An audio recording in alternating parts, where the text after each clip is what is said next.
silakan nanti dikonfrontir dengan Pak Marji dan juga official Timnas bahwa yang berkuasa itu di Timnas itu adalah 2S yang saya sebutkan beberapa waktu yang lalu. Iyalah. Iyalah apa? Iya, kalau kita lihat eskonya itu ikut nyanyinya orang Jawa dulu. Itu yon bandul, ojo tiba-tiba sumur, tiba ndukur kasur. Jadi para esko itu takut kalau dia mengatakan seperti yang Andre tadi bilang. Ada 2 orang. Ya, yang inisial S tadi. Iya, itu. Ternyata dia buka dulu ya toh. Iya. Lu kok bisa? Kok ada esko kok? Ada orang luar ikut terlibat di dalam situ.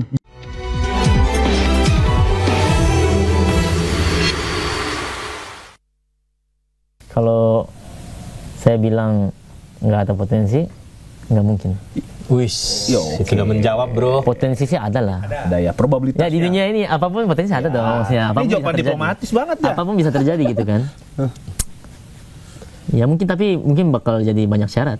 Karena digituin kemarin. Jadi kemungkinan dia balik tapi menetapkan banyak syarat ya. Mau nggak memenuhi syarat itu semua. Ya. Ya, kembali di interupsi pemirsa, tadi kita sudah saksikan ya, JJ sudah sempat ngomong. Kemungkinan itu ada, bisa jadi Sintayong juga akan kembali lagi melatih timnas, bisa jadi ada pilihan pelatih yang lain. Nah, saya kembali ke Bang Andre. Bang Andre, dalam keterangan tertulis PSSI hari ini mengatakan bahwa pengakhiran pemutusan kerjasama ini dengan memperhatikan dinamika internal. Bang Andre, sebenarnya mengartikan dinamika internal ini seperti apa, Bang Andre? Ya memang banyak masalah memang selama Patrick Kluivert itu memimpin PSSI. Misalnya contoh ya, kita semua tahu manajer timnas itu namanya Pak Marji, Pak Sumarji. Beliau bukan hanya manajer timnas tapi exco PSSI, juga ketua BTN. Tapi faktanya ini saya bilang, silakan nanti dikonfrontir dengan Pak Marji dan juga official timnas bahwa yang berkuasa itu di timnas itu adalah 2S. Yang saya sebutkan beberapa waktu yang lalu, 2S ini yang mengontrol timnas. Pak Marji itu dibutuhkan di saat misalnya lagi ada masalah, disuruh ngomong menghadapi wartawan. Tapi timnas sendiri dipimpin dan dikuasai oleh 2S ini. 2S itu siapa, Bang Andre? Satu kan udah saya bilang, ada orang Maroko, kan sudah saya spill itu, orang Maroko, agennya Patrick Kluivert. Satu lagi perempuan orang Indonesia. Oke. Gitu loh. Dan itu kemarin di Instagram saya kan sudah saya posting bukti bahwa pernyataan saya itu nggak omong-omong atau hoax. Ada dong di posting yang di Instagram saya, daftar namanya ada kok. Bahkan saya belum posting sebenarnya itu daftar susunan kursi cadangan itu. Bagaimana si Sofian itu, siapa? Sofian. Iya, Sofian itu kursinya lebih jago daripada Pak Marji. Seharusnya kan manajer tuh duduk sebelah pelatih ya. Nah, yang duduk sebelah pelatih itu ya Sofian. Pak Marji manajer timnas duduk tuh di ujung dekat kitman itu. Ini kan luar biasa kehebatannya saudara Sofian ini gitu lah. Inilah fakta-fakta. Bahkan tim podcastnya yang viral itu sesaat Indonesia sebelum lawan Irak setelah kalah lawan Arab Saudi, ada 2 pemain timnas kita ajak podcast itu tanpa izin Pak Marji. Izinnya adalah 2S ini. Jadi inilah fakta-fakta kenyataan. Mungkin zaman Pak Jamal Aziz jadi exco nggak ada tuh manajer PSSI itu benar-benar bertanggung jawab penuh, ya kan? Kalau sekarang ada manajeran di atas manajer resminya. Itulah fakta-faktanya, dan alhamdulillah sekarang kan sudah selesai ya. Patrick sudah out, Sofian sudah out, dan tentu ke depan ya saya rasa tidak mungkin ada lagi. Mudah-mudahan tidak ada mungkin lagi ada manajer-manajeran di atas manajer resmi PSSI. Baik. Saya sengaja bikin pernyataan ini, membocorkan ini dalam rangka evaluasi, bukan karena ingin bikin gaduh, karena bukan ingin memecah belah, tapi sekali lagi saya bicara setelah timnas gagal. Ya, oke. Ya, bukan karena ini penting juga, karena narasi sempat bagi pembela Kluivert dulu ini mau bikin gaduh, ingin memecah belah. Ini kita kan ini mengajak evaluasi. Kita bicara setelah timnas gagal. Baik, Bang Andre. Gitu loh. Oke, baik. Saya garis bawahi evaluasi ini juga penting dan itu harapan kita semua. Terima kasih banyak, Bang Andre sudah bergabung di Interupsi. Terima kasih. Bang Andre, Saya pamit dulu. selamat malam. Terima Sehat kasih selalu, Bang Andre. semua. Pamit. Assalamualaikum. Waalaikumsalam, Bang Andre. Nah, ini penting. Apakah kemudian pemecatan Patrick Kluivert menjadi langkah awal dari evaluasi sepak bola menyeluruh yang memang kita tahu Presiden Prabowo menaruh perhatian sangat dalam. Bung Kesit, analisis Anda. Ya, Bung Davi, saya ingin menggarisbawahi dulu ya. Tadi saya sempat tergelitik juga nih dengan apa yang disampaikan oleh Mas Budi ya. Ini sebenarnya dipecat atau enggak sih, Bud? Kalau saya ngelihatnya ini akhiran kerjasama ya. Iya, katanya. mengakhiri kerjasama secara baik-baik. Ya, Mungkin itu second hand gitu kira-kira ya. oke. Iya, jadi kalau tapi apapun alasannya ya, entah itu dipecat atau mengakhiri kerjasama, yang jelas bahwa Patrick Kluivert sejak siang tadi sudah bukan lagi pelatih timnas Indonesia. Ya pertama-tama ini menurut saya keputusan yang pas, keputusan yang tepat yang dibuat oleh PSSI ya. Terlepas bahwa keputusan itu yang saya dengar juga tidak melalui rapat Exco ya. Mungkin Pak Erik langsung yang ngomong dengan Patrick Kluivert di Belanda sana untuk kemudian menyatakan kerjasama berakhir. Saya nggak tahu apakah itu ada kompensasi yang harus dibayarkan atau enggak. Tapi sejatinya kalau kerjasama itu diputus secara baik-baik, kedua belah pihak sepakat menerima, harusnya nggak ada kompensasi. Jadi duitnya nggak kebuang-buang gitu lah. Mendingan buat pembinaan, gitu Pak Jamal. Iya, setuju. Jadi itu yang saya lihat ya. Tapi kalau terkait dengan dinamika di internal ya, ini kan jadi bias nih. Internal yang mana gitu?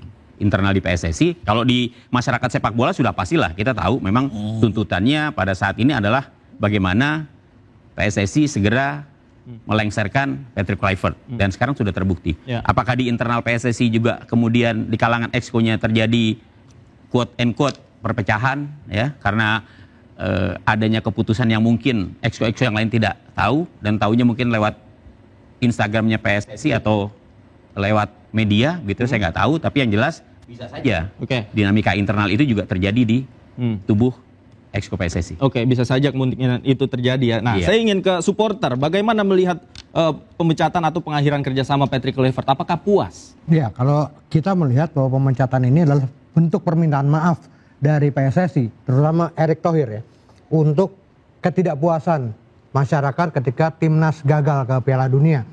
Ini permintaan maaf atau jangan-jangan ini juga sebagai alat untuk mengalihkan. Tadinya kan desakan masyarakat ini nggak cuma ke Patrick Kluivert gitu. Ini ada juga tagar Erick out gitu ya. Itu banyak sekali beredar. Nah, jangan-jangan untuk mengalihkan itu, gitu. Itu yang menjadi pemikiran kami. Tapi kalau misalnya di tagar Erick out ini semakin menguat, saya pikir ini adalah suatu kewajaran karena perlakuan dari Erick Thohir tidak mengelola liganya secara benar, lalu juga pembinaan usia muda juga tidak benar, gitu ya. Kita lihat lebih fokus pada timnas, yang fokus kepada timnas saja timnasnya gagal ke Piala Dunia. Nah ini yang kita lihat tagar Erick out ini, saya pikir wajar, suatu hal yang jadi Anda belum puas ketika Kluivert dipecat? Belum puas karena kita ngelihat bahwa dari sisi PSSI-nya sendiri ini juga harus dibenahi, gitu. Termasuk juga mungkin dari Erick Thohirnya sendiri, apakah memang harus out atau seperti apa? Oke, baik. Jangan-jangan apa yang dikatakan Bang Budi tadi, Erick Thohir meninggalkan sebuah luka. Nah, apa sih sebenarnya yang tadi Anda katakan meninggalkan luka? Yang membuat luka itu adalah ketika kita masuk round 4, harapan masyarakat ini kan tinggi dengan adanya pergantian pelatih. Tapi jangankan lolos, mendapatkan poin aja enggak.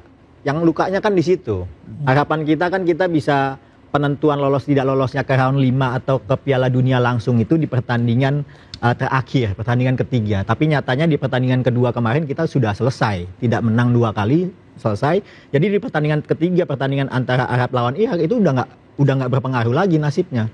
Jadi kita nggak bisa menggantungkan harapan lagi ketika kemarin kita sudah kalah 2 kali. Inilah yang saya sebut itu luka itu kayaknya membekas sehingga badai tsunami yang kalau bahasanya Bang Andre itu terjadi. Makanya ada 3 tagar pada saat kemarin itu kan ada Patrick out, ada Erick out, sampai Arya out. Nah pertanyaannya selanjutnya ketika ini bicara masalah memuaskan, apakah dengan menghentikan Patrick sebagai pelatih itu bisa memuaskan dahaga seluruh masyarakat sepak bola? Ya. Apakah harus Eric out juga? Apakah seluruh kroninya di dalam harus out juga? Ini kan harus menjadi kita coba setback lagi ke belakang. Dalam 10 tahun perjalanan PSSI pasca dualisme, Pak Jamal sebagai saksi sejarah juga dan pelaku sejarah, pasca Johar Arifin Hussein sebagai Ketua Umum PSSI, ini tidak pernah ada Ketua Umum PSSI yang genap satu periode 4 tahun. Johar Arifin 2016 terpilih di Ancol, 2019 akhirnya mundur karena kasus mafia bola. Digantikan oleh Pak Iwan Bule 2019 akhirnya turun juga karena tragedi Kanjuruhan. Sekarang Erick Thohir memasuki fase krusial nih. Di 2025 menuju 2006. Ya. 2027 eranya pergantian. Dan ini semacam ada sebuah tradisi yang menurut saya saya melihat di Football Family, nggak boleh nih ada ketua umum yang genap satu periode. Saya ingin mengingatkan kepada kita semua bahwa ketua umum saat ini, Erick Thohir, sejelek-jeleknya dia, ini sudah membawa tim nasional kita ke arah yang sejauh ini. Round 4 Piala Dunia. Ya. Dan akhirnya saya khawatir energi positif dari masyarakat sepak bola yang ingin adanya perubahan positif ini ditunggangi oleh orang-orang yang memang ingin menggantikan Erick Thohir. Bang Jabal, Anda sepakat soal itu? Jadi agak susah ya mementahkan Mr. Budi ini. Karena dia ini kan founder Football Institute. Ya, kan itu. Kalau saya bilang sebetulnya enteng-entengan aja ini. Ya, enteng-entengan aja. Ini harapan sudah sirna. Ya, kalau orang Jawa Timur bilang kembang jagung diputik Cino, barang wis kadung dikapakno. Apa artinya itu? Ya, udah nggak bisa diapa-apain. Ya, nggak bisa diapa-apain. Mau bicara apa? Kita itu punya harapan ya kemarin itu lawan Arab, lawan Iran. Ini 280 juta ekspektasinya, wes insya Allah gol. Di persentasenya semuanya itu sudah insya Allah gol. Gitu, saya ya pribadi, insya Allah gol ini gitu. Nomor 2, saya punya pemimpin di Republik namanya Prabowo yang begitu antusiasnya dia. Waduh, mudah-mudahan dengan posisi saya sebagai presiden, Indonesia bisa melangkah menuju ke Piala Dunia. Iyalah apa? Iya, kalau kita lihat eskonya itu ikut nyanyinya orang Jawa dulu. Itu yon bandul, ojo tiba-tiba sumur, tiba dukur kasur. Jadi para esko itu takut kalau dia mengatakan seperti yang Andre tadi bilang. Ada 2 orang. Ya, yang inisial S tadi. Iya, itu. Ternyata dia buka dulu ya toh. Iya. Loh kok bisa? Kok ada esko kok? Ada orang luar ikut terlibat di dalam situ. Jadi exco-nya tidak bekerja menurut Anda? Bukan tidak bekerja, ya itu tadi yon bandul. Tidak mau jatuh ke sumur, itu maunya jatuh di atas kasur. Jadi walaupun jatuh mesti bisa menapas lah, kan begitu. Nah, kalau seperti ini terus-terusan di manage PSSI seperti ini, gitu. Ini seperti yang saya masih zaman saya esko, saya bilang, ini kalau sepak bola tetap seperti ini seperti boneka cantik dari India. Baik. Bung Kisit. Ya. Silakan. Iya, jadi kalau saya melihat atau mencermati ya dalam atau pasca kegagalan tim Indonesia lolos ke Piala Dunia 2026.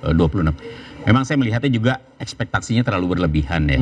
Kemudian pengharapan masyarakat Indonesia itu kan tinggi banget. Betul. Nah, sayangnya semakin tinggi pengharapan masyarakat itu, ya menurut saya juga ini salahnya PSSI yang terus dijijeli ya dengan impian-impian yang bahwa tim ini bakal lolos, tim ini bakal lolos. Padahal kalau kita flashback lagi, kan sebelumnya pernah dikatakan bahwa sebenarnya targetnya 2030. Iya kan? Piala Dunia 2030. Tapi narasi itu tidak terus dibangun. Ya, yang dibangun ketika tim nasional seperti ada optimisme untuk bisa melangkah lebih jauh, kemudian dibangunlah di situ. Target kita lolos, lolos. Lupa dengan yang 2030-nya. Jadi supporter dan masyarakat sudah terlanjur terbuai begitu ya dengan target-target yang disampaikan oleh PSSI. Pemirsa, jangan kemana-mana, interupsi segera kembali.